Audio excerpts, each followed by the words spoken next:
What is up, Ace Holes? Welcome back to the Ace of Plays channel. Now, I'm still taking a break from playing Gwent and making Gwent gameplay videos, but that does not mean that I cannot talk about the new patch. Because we just got the patch notes. The patch just dropped on iOS and PC, I believe. I believe it's out everywhere now. And it's not a big patch, but, who expected a big patch, right? Right before the Gwent Masters. By the way, I'm sorry for the lighting being a little bit off. The lamp that I have on my desk, I managed to knock it down a few days ago, and it's the part where you attach it to the desk is like it's like a thing above and a thing under, and then you put the lamp in there. And I'm missing one of the pieces. I tried looking for it, but I'm gonna have to dig deeper. So for now, you'll just have to settle for some bad lighting. But you can still see me. Hi. So yeah, I just want to go over the balance changes. So of course, I'm not going to talk about new features. I'm not going to talk about changes like mechanically in the game. We're going to talk about the balance changes done to the cards. And let me just say, overall, I am happy with this patch. But more on that later. First of all, in neutrals, Beckers Dark Mirror had its provision changed from 9 to 8. And they left comments on every change for this one, which I guess when they do smaller balance patches like this, it's easier to do so. Of course, last patch, there's no way they would have done this. But that's the nice thing about a smaller patch. While Beckers Dark Mirror does not see much play right now, we have seen this card used in a couple of fun decks, and we hope that more players will dare to get creative with it. Now, I don't really know of any fun decks using this card anymore, but I am sure they exist. It is a cool card, and it did see pretty much no play, so a provision change from 9 to 8 seems good. Hopefully we will see some fun decks. Like these fun decks they're talking about, I want to see these fun decks. So please give me fun decks. And only 2 changes in and we're already at the big one. Caretaker. Provision changed from 14 to 9. Power changed from 2 to 7. Ability remains intact. Now, wouldn't that be something? No, its ability has changed. It no longer plays an artifact from your graveyard. It now has Zeal and Order Purify unit with a cooldown of 2. So this is one of the more expensive Purify units now. Is it the most expensive? Like they're all 7, and then you have some bronzes at 5, even at 4. But I don't think we have any this expensive. I might be wrong. So, scenario spam is almost over. Nilfgaard can still seer their scenario, but then again, their scenario is actually one of the more acceptable ones in my opinion. And a seer is a slightly weaker play than Caretaker onto scenario, so I guess we'll have to see. It's probably fine. So no more of that. But now we have a neutral option for continuous purification. We've already seen this in Gremist for Skellige, which refreshes its Purify whenever you play an alchemy card. We've seen it in Syndicate with Kalkstein, which, as long as you have 2 coins, you can purify multiple times a turn, every turn. But it does cost you 2 coins. Like this, you get an immediate purify. It has Zeal, so you drop it when you need it. It's already a good card, as long as you get a use for it, and then in 2 turns, you can do it again. Now, obviously, this has synergy with Tart and Skellige Beasts with the Corrupted Flaminica, because you can make a lot of tokens, and then you can, just purify them without really fearing much. It's a nice counter to poison, because you get continuous purification every other turn, which might just be fast enough to deal with most of their poison. But it is a 9 provision card, so it's not like... And it can be killed and locked and so forth. So it's not like poison decks will be completely unviable, even though I kind of wish they would. Overall, this is a nice change. I'm just happy to see the old Caretaker gone. And I think this is potentially a nice enough ability that the card will remain relevant in a way that doesn't make people hate the game, which is good. Tesham Munta, although I think it's Mutna, I could be wrong. Sword, provision change from 8 to 7. If you don't know, this is the deploy artifact that damages a unit by 5. I think it was originally 4, and then they buffed it to 5 damage. But basically, if the target has a shield, you just destroy it instead. And, they say here, this card is a bit awkward because making it too cheap will just turn it into Alzur's Thunder with a niche upside. True. So I guess it is 5 damage. At 7 provision, it slowly starts being a considerable tech if you need an answer to a card with shield. We are considering making it even cheaper. But it's hard to predict how impactful a change to a tech card can be. Which is why they took a smaller step this time. Shields aren't super prevalent. I mean, I'm sure at some point they might become fairly prevalent. In which case, okay. I'm not a big fan of this card in general. Because most of the time it's a worse Alzur's Thunder. Like, severely worse. Even at 7 provisions, it's severely worse. But if your opponent just so happens to play something with a shield, then you just destroy it. Now, for like medium cost shield creatures, units, like it's fine, but if they print like a big unit with a shield, then maybe this becomes too efficient. I don't know. It's like it saw literally no play, so a small provision change won't break the game. But I'm not a fan of this card in general, so who cares? Who cares? All right, those were the neutrals. Monsters, Brues, Weaves, and Wispus, the Crone trio, were all buffed from 8 to 7 provisions each. Brues' power, we went from 6 to 5. The other have their power unchanged. Crones have generally fallen out of favor together with monsters. While we believe that monsters can hold their own and are mostly kept down by the meta, naturally answering most of their game plans, Crones needed a little bump to compete with many combos monsters have access to. Now, this is true. That there was a period where the 3 Crones were auto-include. And back then, like, monsters were doing pretty well as well. Like, they were tier 1, tier 2 at worst. And yeah, the 3 Crones auto-include really powerful cards.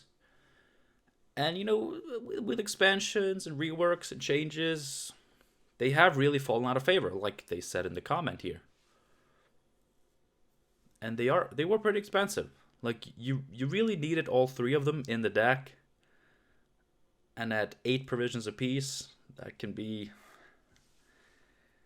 that's a huge investment, especially now that we have so many more cards in the game. Like, the Crones were really good back when we didn't have enough cards to really make a solid deck. So cards like these, where, you need 3 of them, but you can easily fit that. They were really good. So now putting them to 7. I think they can be really good at 7. I do think that these 3 cards at 7 provisions apiece are actually really strong cards, potentially. The only question really is, will monster decks be able to fit these in? Will they try to fit these in? I'm sure decks will be designed with these in mind, so it's easier to fit in, whereas existing decks might opt to not use these because they already have a tight list. But I do truly believe that these cards are now pretty solid, if not actually pretty good, and should be a consideration for some decks. Like Deathwish decks where Brewis' Consume is actually really, really strong. And the other 2, of course, are just points. One of them being pretty good removal, especially at 7 provisions. Come on, dude. This has to be good. Has to be good. Tart, my girl. Provisions from 9 to 8. Tart is a unique win condition that isn't really explored because of a huge provision and deck building cost that it carries while being quite vulnerable. We hope that this change will make it feel at least a little bit less committal so more people give it a chance. Now, that last sentence. We hope this change will make it feel at least a little bit less committal. That's pretty huge. Because they mentioned its vulnerability, and that hasn't changed. We have the Eridan ability. Is it Carapace or Carapace? Or, I don't know. But the boost by 3 and give a shield. So we have that. But generally, Tart is still extremely vulnerable. But it is less committal. So the deck you build around Tart might actually be able to function even if Tart gets killed. I don't think this change will change much. But I do think that it at least does what they hope it will do, which is make it feel a bit less committal. I do love Tart, and Tart has actually gotten some support lately. So it should be a viable strategy to go with. I mean, if you have Last Say and a Petrie's Filter, it's actually kind of decent. And now you can use Caretaker to get a lot of drones. I don't think that's going to be good, but it's a thing. But I do love seeing it buffed to Tart. Skellige. Second wind provision bonus changed from 15 to 14. You guys know how I feel about 2 cards in 1 turn leaders. Second wind, of course, taking a step up with the change to Wildboard, with all the greatswords decks that were really harassing people. This change, I was just waiting for this change. All the other 2 cards in 1 turn leaders have seen at least some nerf. Some are still pretty viable provision-wise. But second win down to 14, I think that's fine. I think it's good. Right? It's... 1 provision does not change how strong this ability can be. It just restricts the deck building a little bit, which... we'll have to see, but I do think it's good. I think I like this change. I mean, preferably, I would have just liked this to say second wind changed to another ability, but I'll settle for this. Uncrate Longship, power changed from 5 to 4, but it did gain 1 armor. Now, I didn't like this at 5 strength, because that made it an insanely good card. Going down to 4 strength puts it more in line with similar cards, but giving it 1 armor. So it's still as durable as it used to be. I kind of like that. they're utilizing the armor system, applying armor to old cards, existing cards, pre-Iron Judgment. I like seeing that, because that is something that, like, armor should have been in the game since the release of Homecoming. And stuff like this should have been a possibility, ever since the beginning. I'm glad to see that they're taking this step and showing us that they're not afraid to give armor to cards that didn't have armor, cards that were printed before armor was a thing. They're not afraid to do that. That is good. It's very promising. Now, this card is pretty much just as good as it was, except it is worth 1 less point, which I think is good, because it did used to get a lot of points. It still demands high removal. It now dies to like Piercing Missile and Stunning Blow, which it didn't used to, and that's fine. I think that's fine. That seems fair. Did I want to say anything more about this? Nah. Freya's Blessing ability changed to play a Bronze Skellige unit from your graveyard and give it Doomed. Now, you might look at this and you might freak out, but let's just read this first sentence.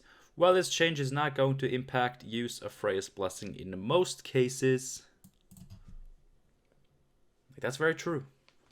In most cases, this change won't do anything. It just makes people think twice before just spamming Freya's Blessings. And I do think it's a good change, especially considering that we do have Grand Mist, and we now even have Caretaker, if you for some reason want to go that route instead. But the thing about Freya's Blessing, it allows... It allows, some bronze cards, to be played very, very many times. It's like 2 copies of Freya's Blessing usually just means 2 extra copies of whatever bronze you want from your deck. Like, it's flexible, but it's also like, this is 2 extra Greatswords. This is 2 extra Svalbard Priests. Or a Priest and a Drakkar if I need that. It's a very flexible card. It's still very good. You just can't spam out the same Greatsword time and time again. I'm pretty sure Greatsword is mainly what they are referring to when they say, we hope that it will make it a bit harder to use the very same card 3+ times in one round, despite your opponent answering it every time. Does this impact Queensguard? A little bit. If you get a few copies of the Queensguard, then you should have enough copies to afford the Doomed. But if your initial Queensguard keeps getting answered, then this could actually be a problem. But I do play Gremist in that deck, don't I? Easy.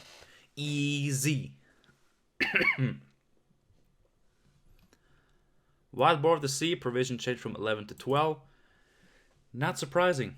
The card was really, really strong, and they even mentioned in the last dev stream, when they showed off the new Wildboard of the Sea, they mentioned this will probably get nerfed. But for right now, we want to let Skellige have their time in the sun. Something like that.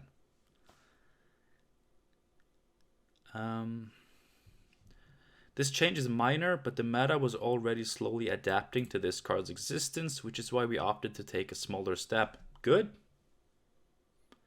Like, that is true. Like, towards the end of the month, the season, I saw a lot of decks cutting this card. I saw a lot of decks playing around this card. So there was really no need to butcher it. Part of its power came from it being new, and the deck that it was being put in mainly was fairly new to the competitive scene, like the ranked ladder. So, you had to adapt, you had to figure out how to play against it, and then people did. But the card was still too strong, so this is a nerf. Nerfs are good. Alright, Northern Realms. Added machine category to reinforce Trebuchet. Why didn't it have this? Was that just randomly lacking? I don't understand this. But it's good that it has the machine category. That's great. And they removed its inspired ability. So now, when it's on the range row, it damages a random enemy unit on the range row by 1. You cannot boost it and have it ping anything. Removing inspired part of the ability will make this card easier to play around, which also makes Siege a little worse as a result. I like this last sentence. It's kind of cheeky. Oh, yeah, we kind of nerfed just this 5 provision bronze engine. It's fine. The card itself wasn't that problematic. But we did also nerf Siege. Indirectly. But yeah, cheeky as it may be, is very true. It's not a super impactful change to Siege. It's a bigger change to just Trebuchet being played from hand, just a normal Treb. The card is still fine.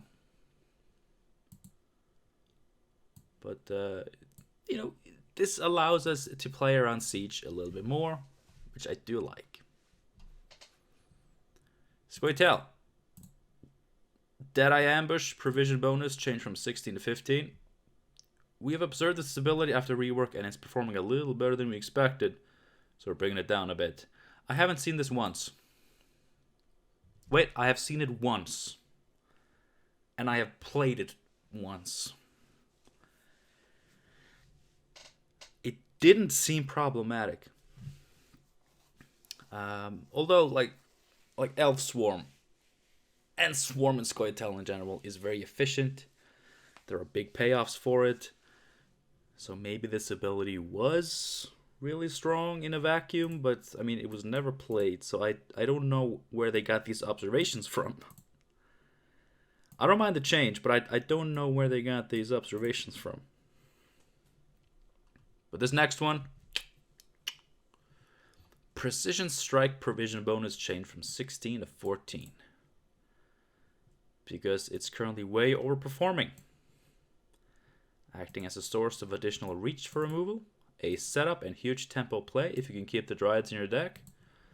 And not even to mention how it really sets up Great Oak really well in a shorter round. But yeah, Precision Strike, pretty strong. I mean, just look at the facts. It didn't take very long for people to ditch Mystic Echo Harmony for Precision Strike Harmony. Mystic Echo did see a 1 provision nerf in the last patch, but come on. If something comes in and just steals Mystic Echo Harmony's place as the better Harmony deck, and hits tier 1 while doing so, it might be overperforming. They might be saying something here. Something clever. But I do like this change. Overall, any nerf to Scoia'tael is good. And these are not the only ones we've gotten. Dryad Ranger, damage change from 2 to 1. Not a massive change. It still applies poison, and if you successfully poison the unit, then the lack of damage doesn't matter at all. But this does make the card a little bit worse if the unit gets purified, or if you don't have the second poison to follow up. And that is good, because the card was really, really good. Even without the poison, it was a good card. Other factions have similar cards. Same power, same damage ability, and same passive boost ability. But this had poison on top of that. So if you successfully poison the unit twice, then this change doesn't matter.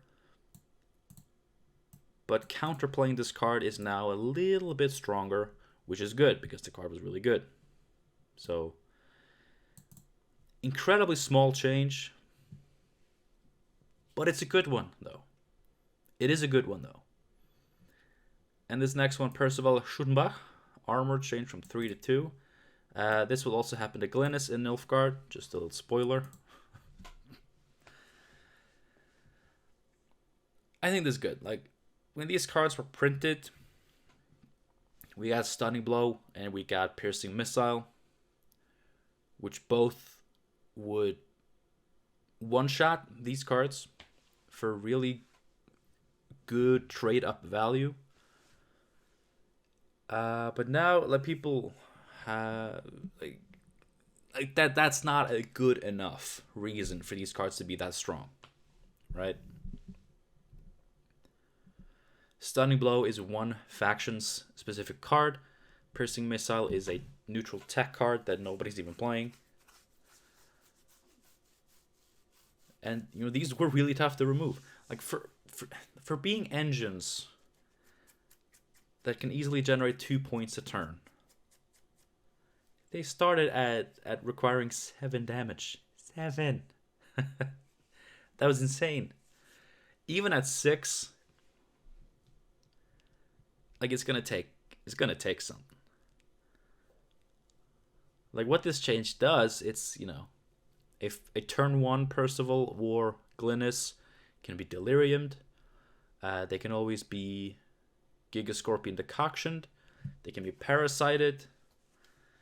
If they're played turn 1 with no adjacent units, they can be assassinated, which I think is fine. With Bloodthirst 2, they can be... What's the card? Gutting Slashed. So they're now within reach of a lot of... I mean, several removal cards that they used to be out of reach of.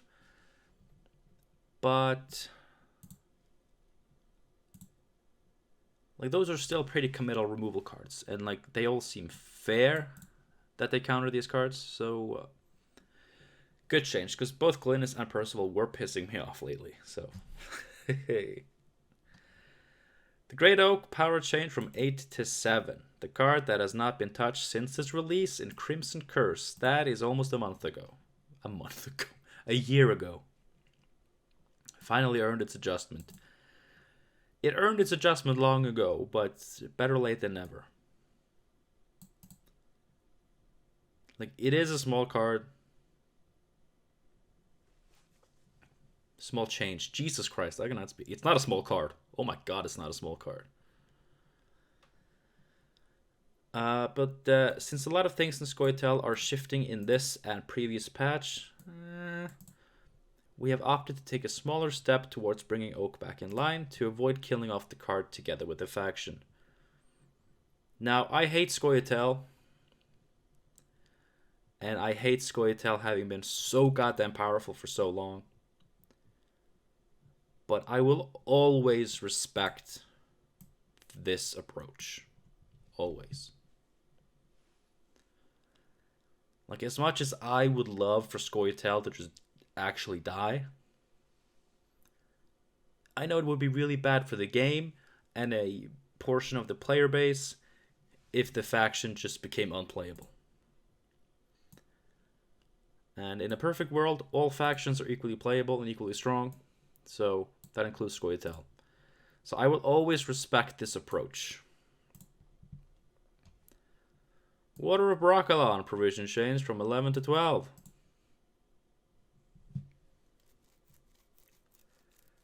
It's hard to put a price on playing 2 engines with 1 card. I get that. This tiny adjustment combined with other changes in this and previous patches should put Water closer to where it needs to be. I mean, a provisional nerf is a provisional nerf, right?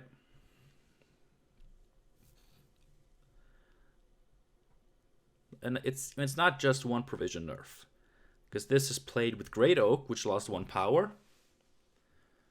It's played with Precision Strike, which lost 2 provisions. It's played with Percival Schutenbach, which lost 1 armor, and is now way easier to deal with. In Mystic Echo variants, you know, that lost 1 provision last patch. So it's multiple changes. Like, Scoia'tael, like, a lot of people, including myself, have been unsatisfied with how Scoia'tael has been treated lately. But this patch is actually looking pretty good. storytell-wise, in my opinion. I feel like they're targeting the right cards, the right abilities, and I respect that they take small steps, but they took several small steps, so it feels impactful enough to me. Alright, we're on to Nilfgaard. Tactical decision, provision bonus changed from 17 to 16.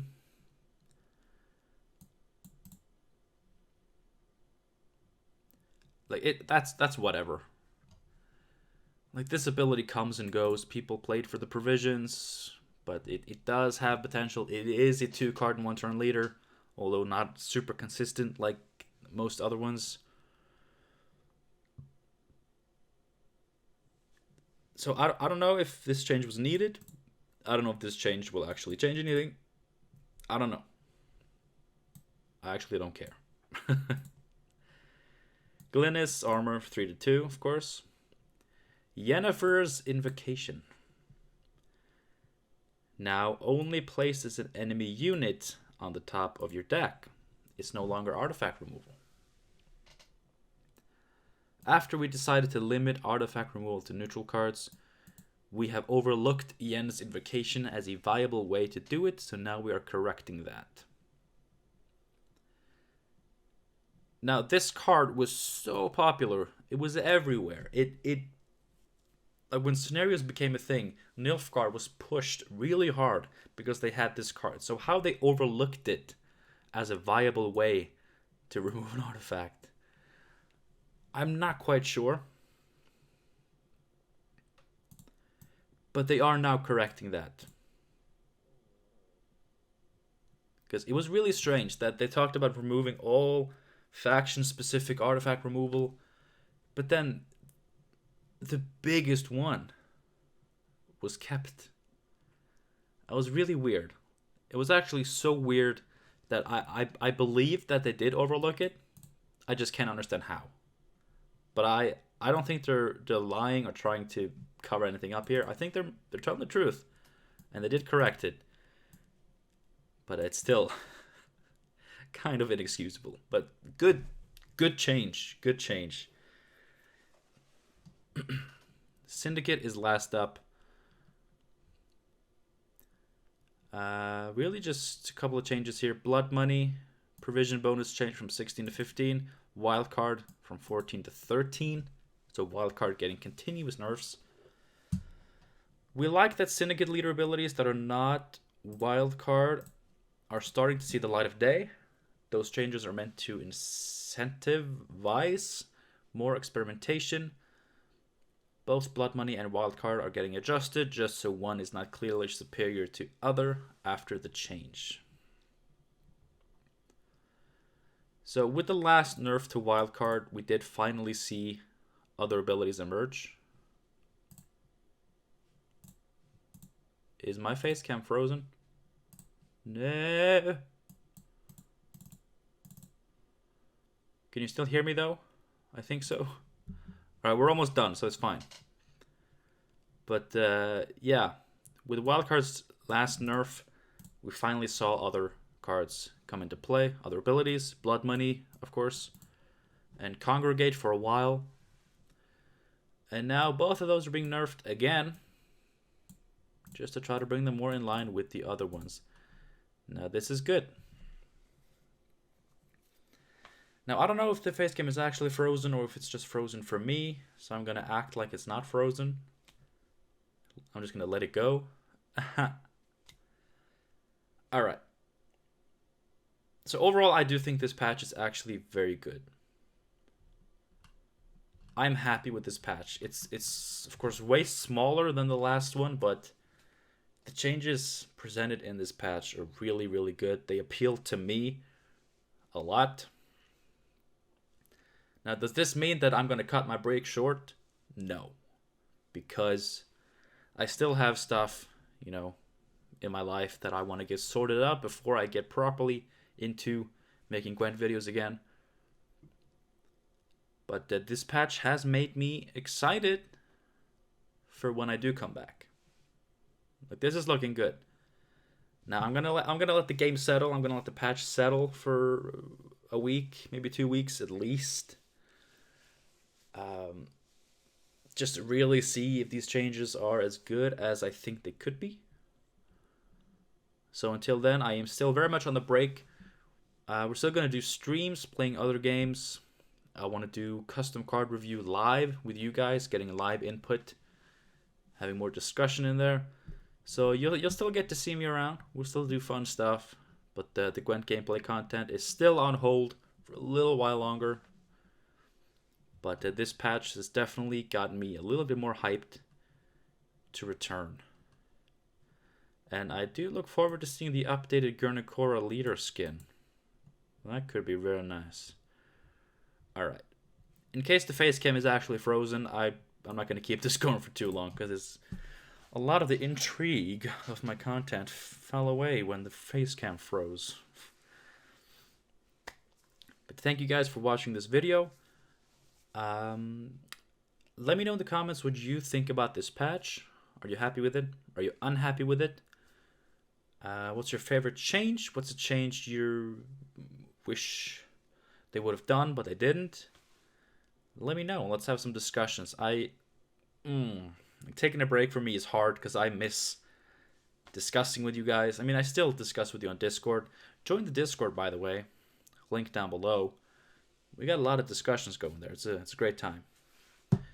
But thank you for watching. Have a good one, and I will see you soon. And in case the face cam is not frozen for you, I will wave and say goodbye.